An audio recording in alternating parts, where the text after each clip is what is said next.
Olá pessoal, sejam muito bem-vindos a mais um episódio do Radiocast. Eu sou o Felipe Miranda, tô aqui com meu grande amigo Jojo Waxman. Tudo bem, Jojo? Fala Felipe, bom dia, tudo bem pessoal? E Marcelo Sinescal, que é uma das grandes referências da indústria de fundos no Brasil, pode nos ajudar aqui, várias coisas que a gente pode colher aqui, a perspectiva privilegiada dele, né? Sobre mercado, sobre a indústria de fundos, agora empreendedorismo, né? Talvez começar por aí.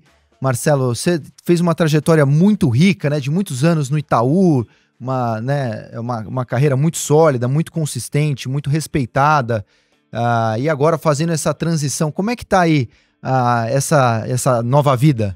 Bom dia a todos. Eu que agradeço, muito obrigado pelo convite, oportunidade de ter esse bate-papo aqui com vocês. Olha, eu comecei minha carreira, né, no final da década de 90, num banco chamado BBA, né, BBA Credit Consult, já na Asset do BBA, e a minha carreira foi muito curiosa, né, eu tenho mais de 20 anos aí de mercado, mas eu não mudei de posição, eu fiquei na mesma cadeira, né, e a minha cadeira só foi crescendo à medida que eu fui ganhando responsabilidades, né?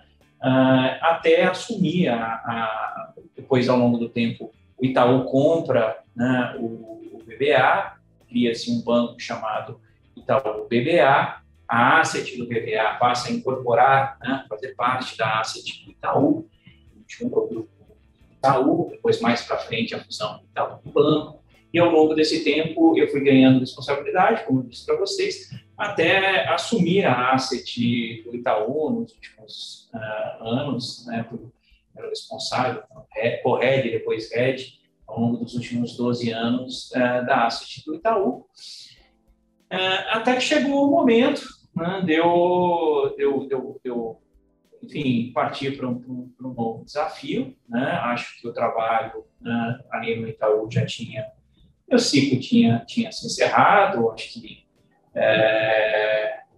assumi a Asset, tinha mais de 500 bilhões de reais, o trabalho já estava concluído.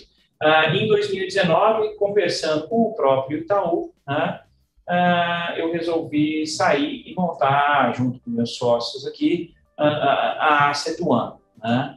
A curiosidade é que quando a gente, sair do Itaú e efetivamente abrir a Asset, a gente teve uma pandemia no meio do caminho. Então, a Asset já começa, né, no meio desse mundo completamente maluco. A nossa vida já não é muito normal, né? Nossa vida aqui de gestor de recursos já é uma vida super agitada.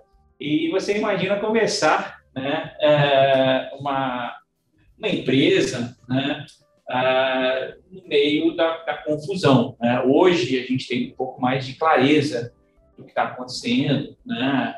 A gente já virou normal, já faz parte do nosso dia a dia participar de lives, gravar, fazer video call, né? Mas 2 anos atrás isso era coisa do futuro, né? Então, mas tem sido um prazer muito grande. Acho que a gente se preparou muito, né, para isso. As pessoas que estão aqui na Asset One têm bastante tempo de janela, e acho que a gente vem conseguindo aí um resultado bastante bom, né? Já temos um pouco mais de 3 bilhões de reais sob gestão, né?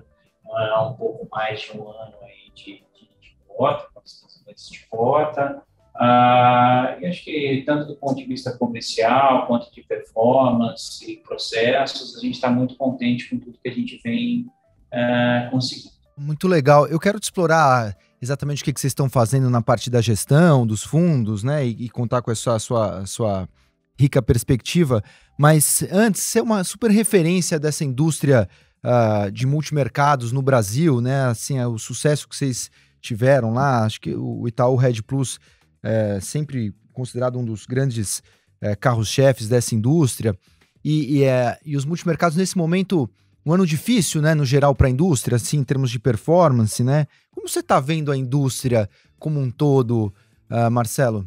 Olha, realmente o ano não é um ano dos mais fáceis, né, para a indústria de multimercado, mas eu quero dar um passo para trás. Né?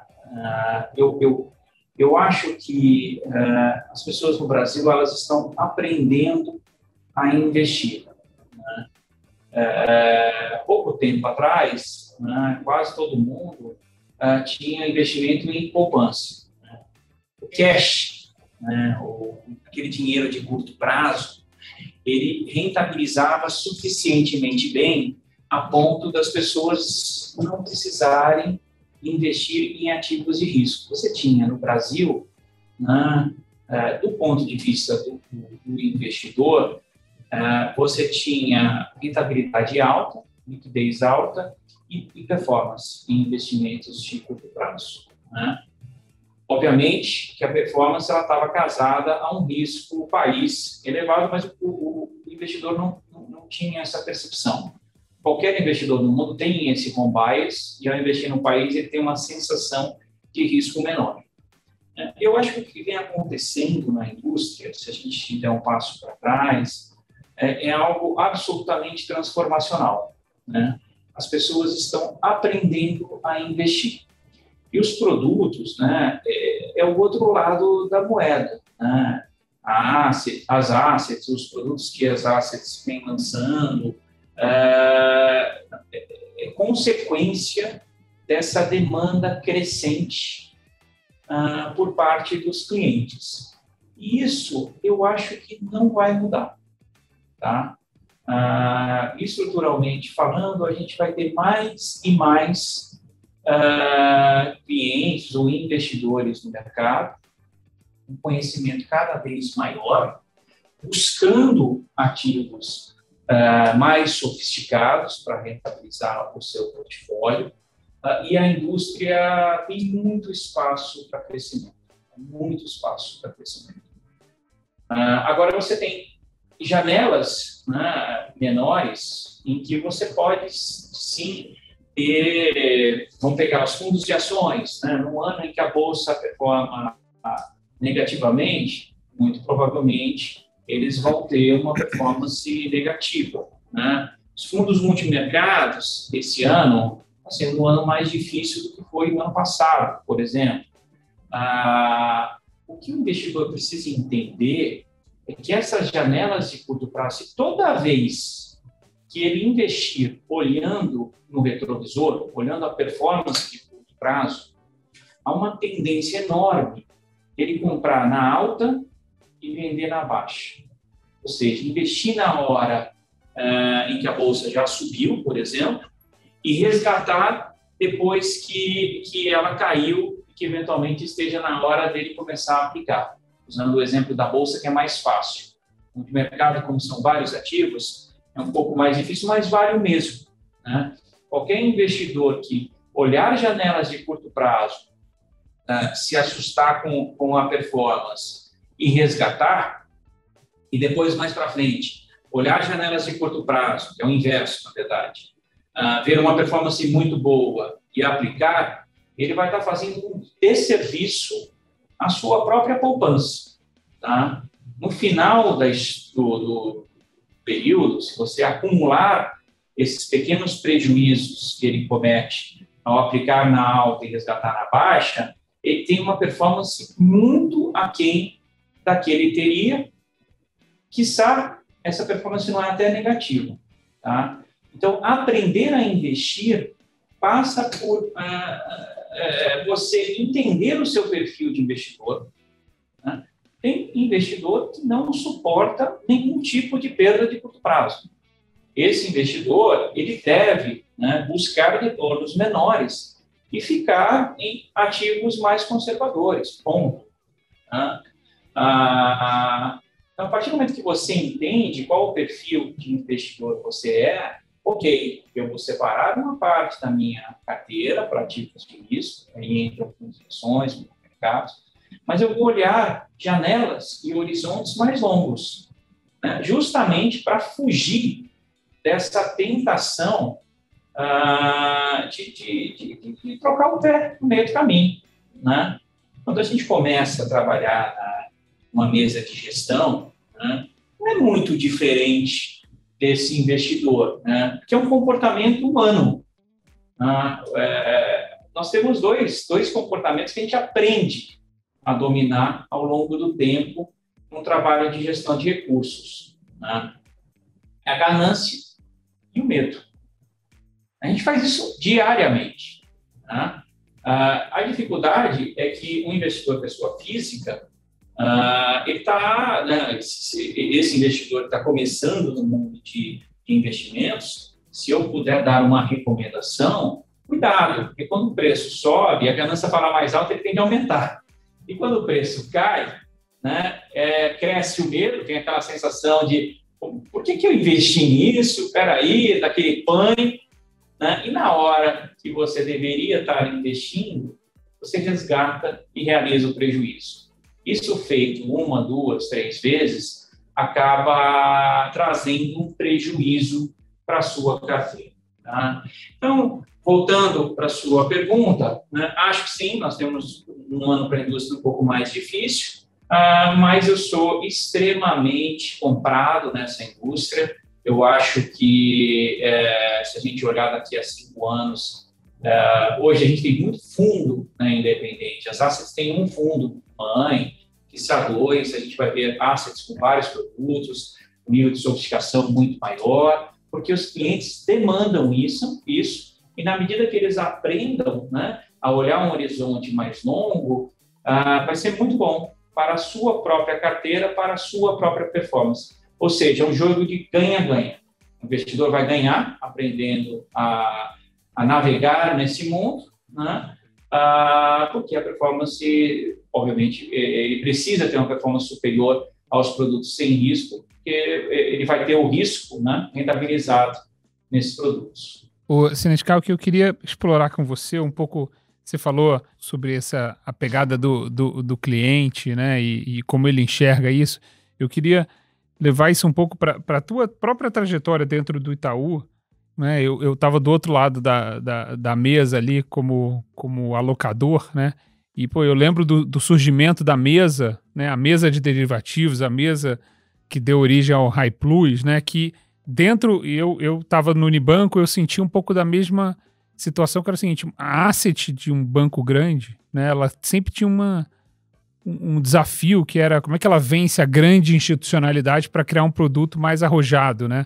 E você foi criando isso, o High Plus talvez seja o principal exemplo de um fundo de um verdadeiro hedge fund dentro de uma instituição grande, né? E aquilo ali se perpetuou, e eu acho que isso impulsionou aí a tua carreira dentro dele, e de certa forma é a semente do A1 que você tem hoje. Como é que é um pouco dessa, assim, vencer a inércia de uma instituição grande de não tomar tanto risco aí nesse greed and fear que você falou, mas do ponto de vista de gestão, como é que foi um pouco criar isso? Como é que é vender um produto desse dentro do Itaú e depois vender um produto desse fora, né? Onde você, assim, fala mais com o cliente indireto do que com o cliente final. Perfeito. Vou contar um pouquinho aí da história do hedge fund do Itaú Hedge Plus, né?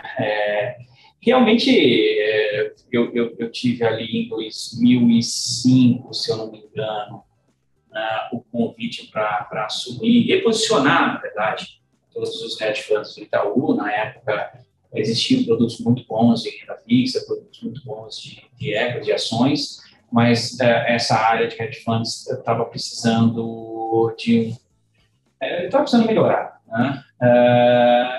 E eu assumi a área, aceitando esse desafio de desenvolver um produto sofisticado dentro de um grande banco. E o porquê, né, o banco queria investir em hedge funds? Porque a ideia do Alfredo, até na época, era que nós passaríamos por uma queda estrutural de taxa de juros, né, e o Itaú precisaria ter produtos mais sofisticados. E assumi o desafio, era eu e 2 telefões, né? A gente fez uma mudança muito grande nos sistemas de risco, sistemas de remuneração, E foi um super desafio. 14 anos depois, estava presente, o Itaú vai depois estava presente entre os melhores fundos hedge funds no mercado, né? Mas, de novo, olha, são 14 anos, né? A gente trabalhou duro e construímos uma história diferenciada, tentando fazer o link com a pergunta anterior, né? Investimento é longo prazo, tá? A sua pergunta aí, ela tem algumas nuances, né? Uma dos pontos é como é que faz isso dentro de um grande banco. Eu acho que não tem muito segredo, não, tá? Eu acho que é muito difícil gerar alfa, é muito difícil ter um produto diferenciado, performar, você precisa desenvolver a sua filosofia de investimento, né? Nós aqui na Asset One, e até mesmo, eu posso falar pela Itaú Asset, na época que eu estava lá, a gente preza muito pela pesquisa, né? Research. O alto investimento de pesquisa, pessoas sofisticadas na gestão, um controle de risco diferenciado, né? Isso tudo junto, num processo, você tem autocontrole, eu não sei se muito provavelmente você não vai performar todo mês, todo dia, mas com grande convicção, se você olhar um prazo mais longo, essa performance será positiva, tá? Então, assim, é difícil fazer fora uma asset independente, é difícil fazer dentro, porque é difícil fazer, né? E como foi possível fazer isso?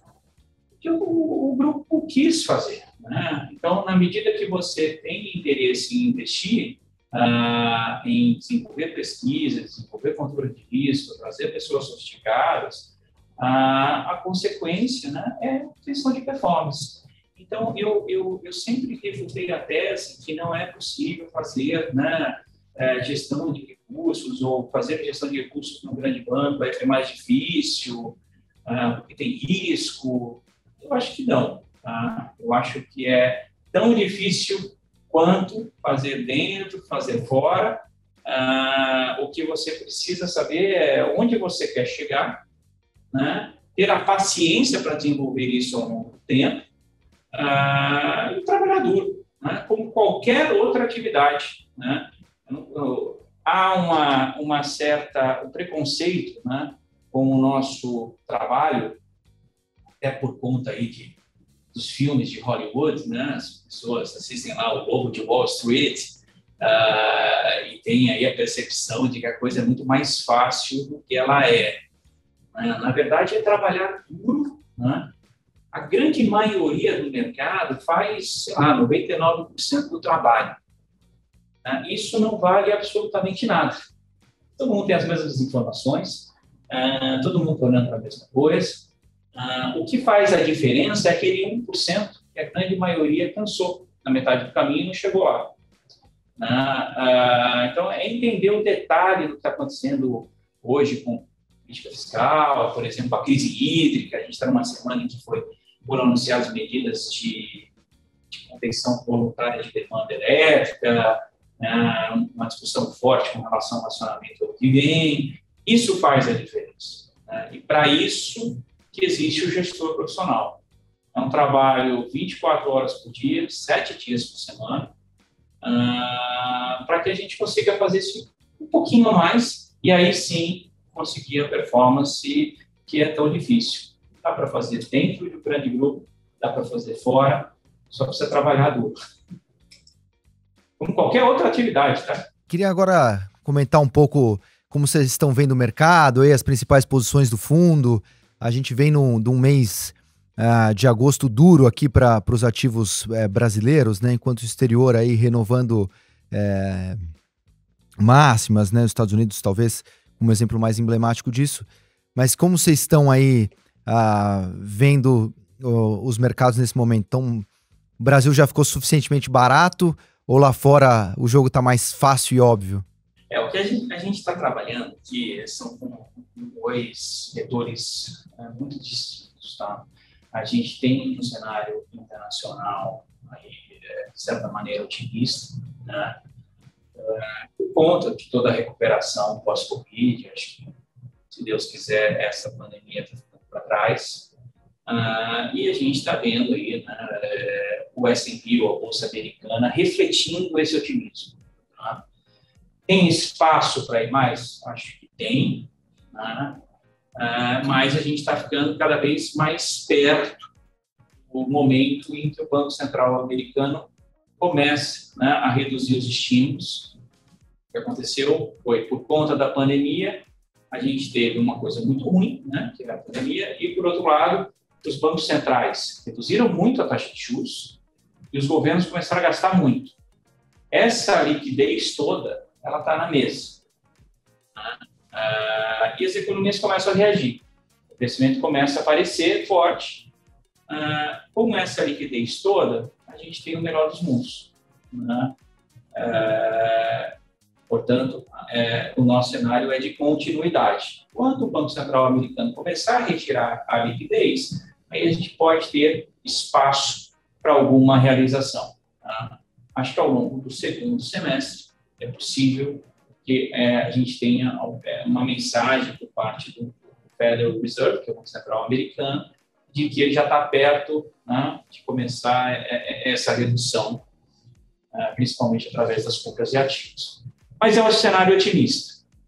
A dificuldade é que o Brasil, né, tem aquela frase, né, o Brasil não é para amadores, que não é para amadores mesmo.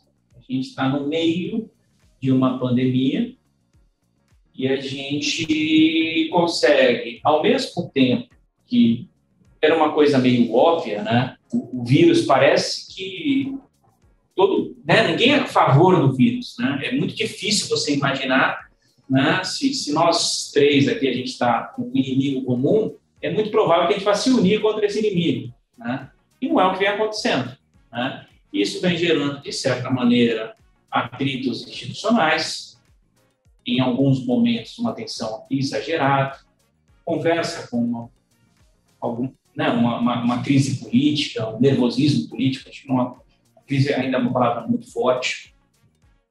Então, a gente tem sanitário, político, e agora a gente, na hora que a gente imaginava que estava começando a enxergar a luz no fim do túnel, né, e havia uma discussão, será que é o trem, será que é a luz do fim do túnel? Tinha metade do mercado otimista, metade do mercado, né, nervoso. A gente, essa semana, entra numa discussão de que talvez a gente não tenha luz. Alguém vai desligar o interruptor porque estamos na beira de uma crise hídrica, né? É um cenário muito perverso do país, que tem aí 83%, 85% de dívida PIB, crescimento estrutural baixo, e agora começa, né, a fazer o ajuste da taxa de juros. Então, a gente é bastante preocupado com o país, né? Mês passado você colocou aí que foi um mês bastante difícil aí para o país, de uma maneira geral, e para os ativos brasileiros. A gente teve até uma performance ok, muito em cima de uma visão mais preocupada com o Brasil. Tá? Então, a gente resolveu proteger as posições, né? O dólar aparece como um ativo que a gente gosta bastante, e acho que com a alta da moeda a gente tradou bem e conseguiu performar muito bem. Então, olhando para frente, né, o que a gente vê são esses dois setores. Ora, quando o cenário internacional ficar mais claro, né, você vai ver os ativos performando muito bem. E quando o mercado se voltar à discussão de orçamento, está na mesa. Nós estamos discutindo como é que a gente vai fazer com o precatório. Vamos subir o Bolsa Família? Vamos ou não vamos respeitar o teto de gastos no ano que vem? Quando essa discussão vier para a mesa, a gente é muito cético. Acho que a gente acaba, no final da história, fazendo as escolhas não a escolha ótima, mas a escolha possível, mas o problema é o meio do caminho. Quando essa discussão está presente, o nível de ruído ele tende a ficar muito alto e os momentos de realizações aqui dos ativos brasileiros crescentes. E são esses os momentos em que a gente aproveita para inverter a posição, né? Então, a gente estava com uma posição otimista no final do primeiro semestre, invertemos para uma posição mais pessimista ao longo dos últimos meses, e a gente mantém essa visão, acreditando que essa discussão fiscal ainda vai permear por mais um tempo, nas semanas, que são mais um mês, o risco energético não acho que seja baixo, principalmente olhando esses últimos... Quando a gente fala de crise hídrica, muita gente olha para o racionamento, né? Está olhando para 2022. Mas tem duas discussões acontecendo agora. Essa discussão, mas tem uma outra que eu acho que é mais importante, que é a discussão da falta de potência no sistema para esses meses, setembro, outubro e novembro.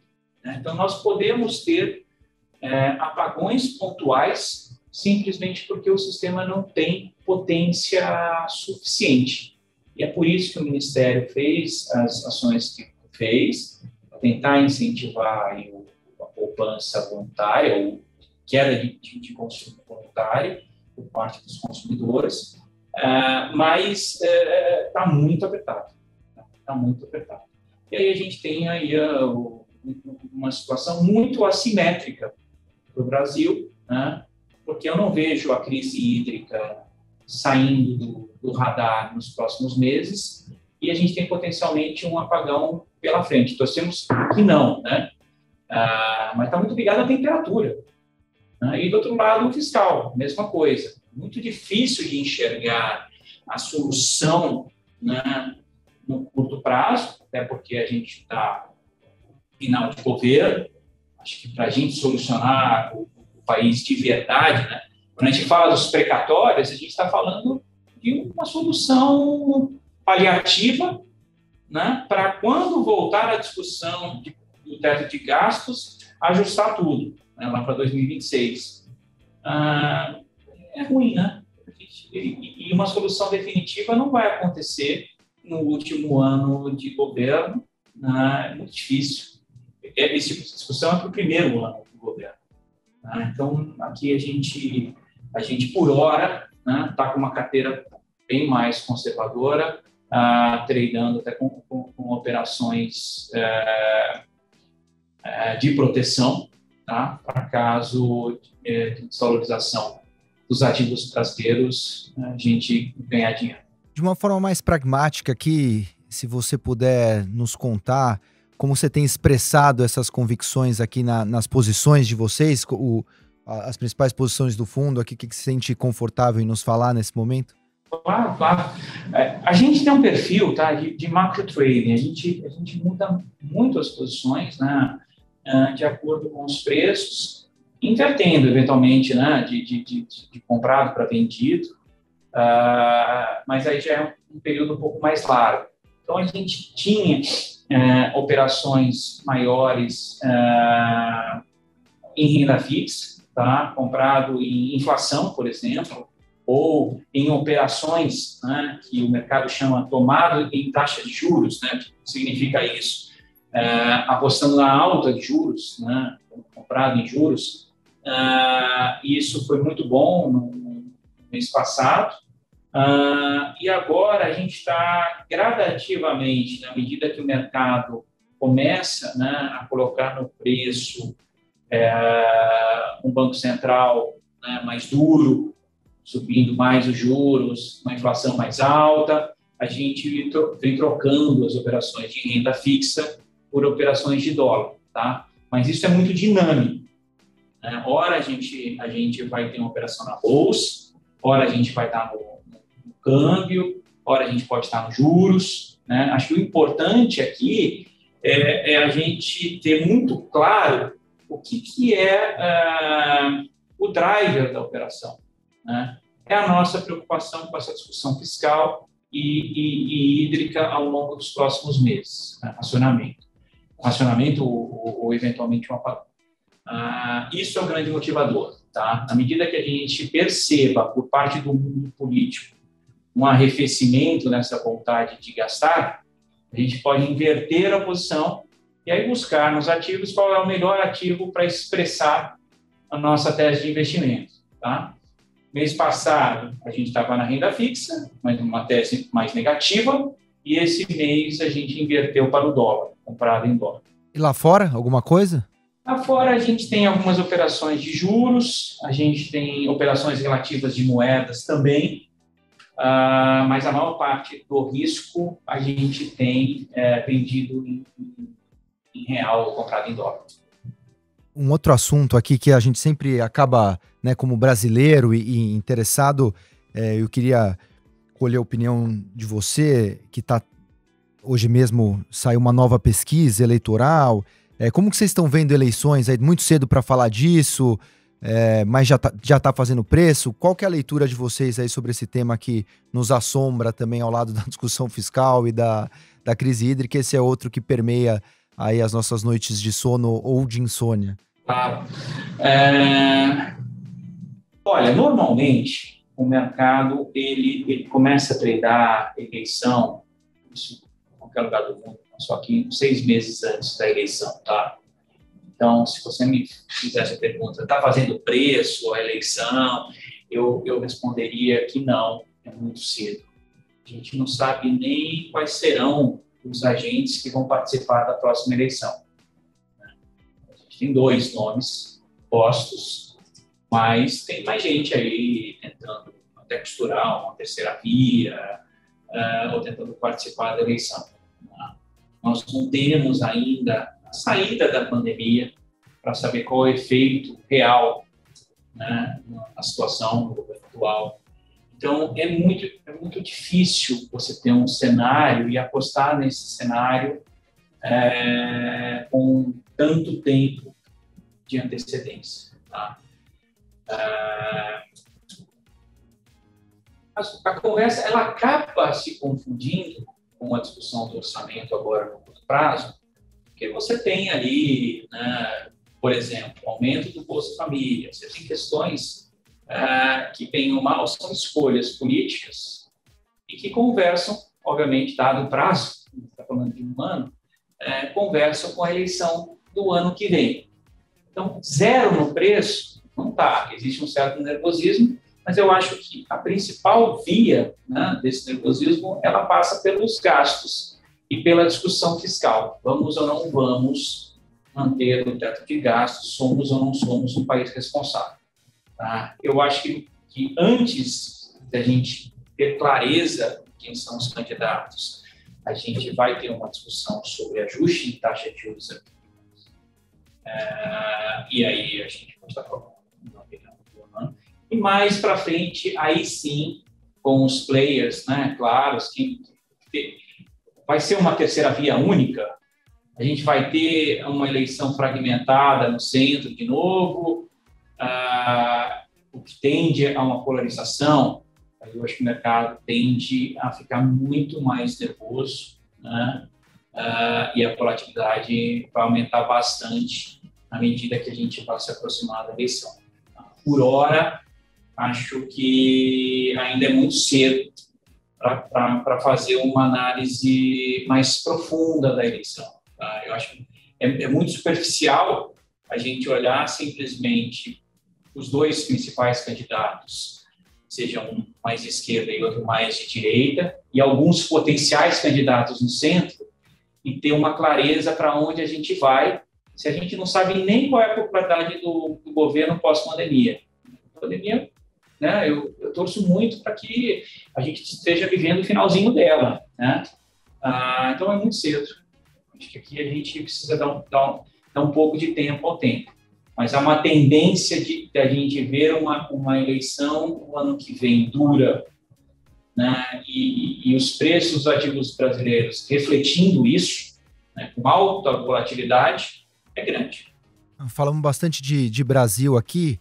Queria te explorar justamente sobre esse grande macro tema lá fora, né, que se liga à inflação e o processo de normalização de taxa de juros, né, que todo mundo, obviamente, teme esse processo, né, talvez lembrando ali da época do Bernanke e daquele tapering, né, que assustou bastante, principalmente o mercado emergente. Você está mais no time que acha que essa coisa vem depois, gradual e comedida, ou naquele time que acha que a coisa vem antes, essa inflação é mais preocupante do que as pessoas imaginam e o Jerome Powell agora foi muito mais dovish do que ele deveria ter sido?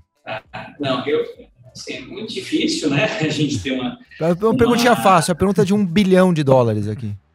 Exato. Essa é a pergunta mais importante, né? Os Estados Unidos já mudou.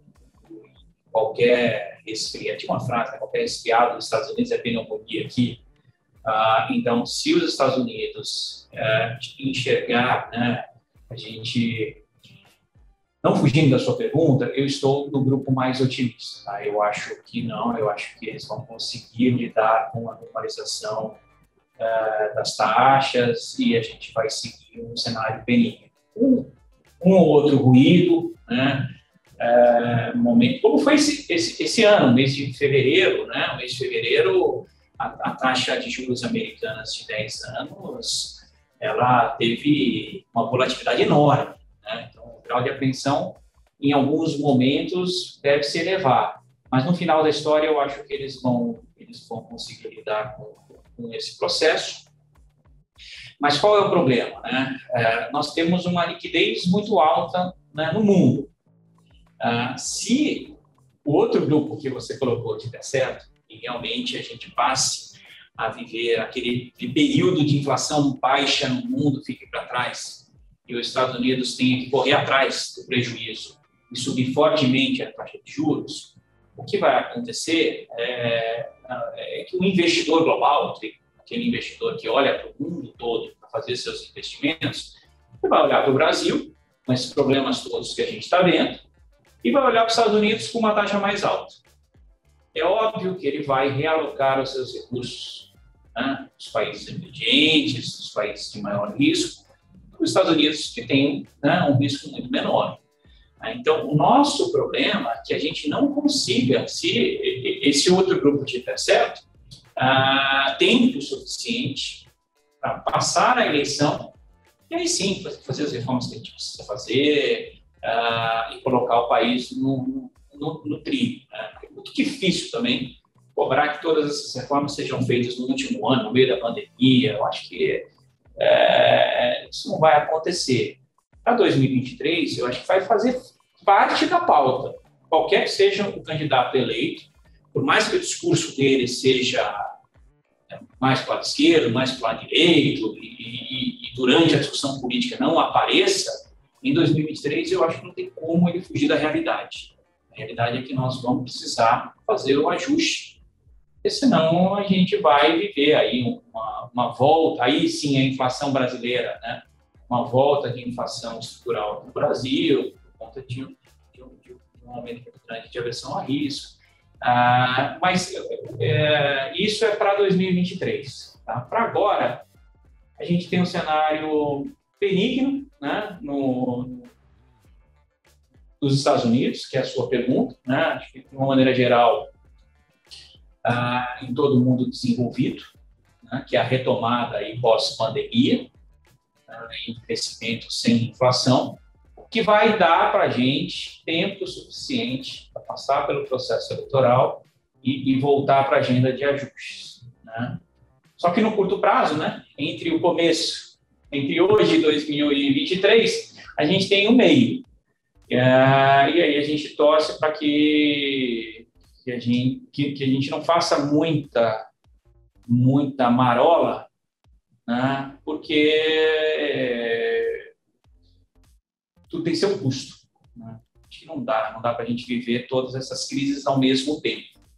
Pegando carona aí nesse cenário internacional, vocês têm exposição para a China? Quer dizer, esse movimento aí nos últimos meses de uma maior interferência no mercado, como é que você tem olhado para isso e se aproveitado ou se protegido desses movimentos? É difícil a gente não ter exposição em China sendo né, operando até ativos brasileiros, né, porque, bem ou mal, o Brasil é um grande exportador de commodities, as commodities estão muito ligadas ao crescimento chinês. Então, é super importante a sua pergunta. O que nós fizemos, a gente não tem ativos da China diretamente, por uma questão de grande dificuldade aí de entender e de acompanhar o dia a dia. A gente tem uma parte, né, da China que ainda é um grande mistério para todo mundo, é um caixa preta. Mas o que a gente fez, a gente vinha muito otimista em commodities, né, a gente zerou a exposição quando a gente teve aí uma mudança de discurso por parte da China. E até mesmo, né, se você olhar a nossa mudança de visão com relação à moeda brasileira, o real, né, a gente estava comprado em real e a gente, casado, né, com toda a mudança do humor interno aqui, também essa discussão que você traz da China não ajuda. Né, e isso ajudou a gente a mudar a exposição de vendido em dólar para comprado em dólar. Excelente, Marcelo. Quero te agradecer muitíssimo aqui pela conversa, por esse rico bate-papo. Foi um prazer muito grande para a gente. Muito obrigado. Eu que agradeço. A gente está aqui à disposição de vocês, sempre que precisar. Valeu. Abraço. Valeu. Um abraço. E quero agradecer muitíssimo a você que nos ouviu mais uma vez. Jojo, sempre um grande obrigado, um prazer, um privilégio estar aqui ao seu lado. Obrigado, Felipe. Abraço, Felipe. meu amigo. Obrigado, gente. E escreve pra gente em radiocast@empiricus.com.br. Mande suas dúvidas, sugestões, críticas, recomendações e tudo mais que você quiser, que a gente vai adorar te ler. Um abração.